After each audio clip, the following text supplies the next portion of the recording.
आपका पद यात्रा निकालने का क्या उद्देश्य है? समाजवादी पार्टी के राष्ट्रीय अध्यक्ष आदरणीय अखिलेश यादव जी के निर्देश पर हम लोग देश बचाओ देश बनाओ समाजवादी पदयात्रा के जरिए लोगों से ये बताने निकले हैं कि इस सरकार की गलत नीतियों और जन विरोधी नीतियों के कारण इस देश में बेरोजगारी बढ़ रही है।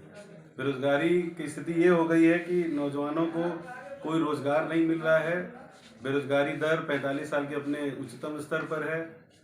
तमाम पेपर जो परीक्षाएं के हुए सभी के पेपर आउट हुए और ऊपर से अग्निवीर जैसी स्कीम लेकर के आए हैं। मात्र 4 साल की नौकरी देने की बात कह रहे हैं। उसमें भी पेंशन प्लान और रिटायरमेंट प्लान और यहाँ तक कि शहीद होने पर शहीद का दर्जा भी नहीं देंगे। तो इस तरह का इनका दावा खोखला है रोजगार के सवाल पर। वही महंगाई के सवाल पर पूरी तरह से विफल है। आज महंगाई दर 30 साल के सबसे ज़्यादा उच्चतम स्तर पर है।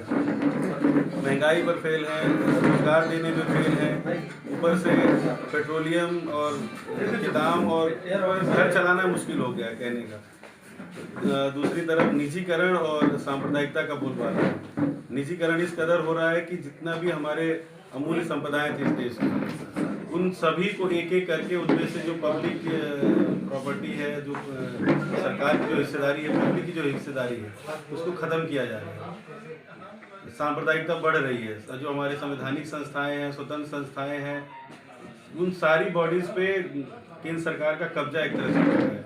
मीडिया का कोई ज़मीर नहीं रह गया है। मीडिया बची ही नहीं इस देश में। कोई सवाल करने वाला नहीं है जन सरोकारों के मुद्दे पर।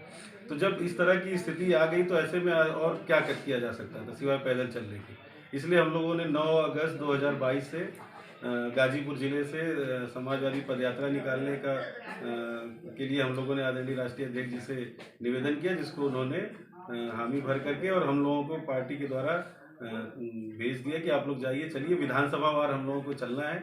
एक एक जगह पर जा रहे हैं, अपना पर्चे बांट रहे हैं, नुक्कड़ सभाएं कर रहे हैं, छोटी छोटी चौपाल लगा करके लोगों से बात कर रहे हैं, उनको समझा रहे हैं कि भारतीय जनता पार्टी इस देश को ख़त्म कर देगी, इस देश के लोकतांत्रिक ढांचे को, इस देश के संवैधानिक व्यवस्था को ख़त्म करने पर तुली हुई है।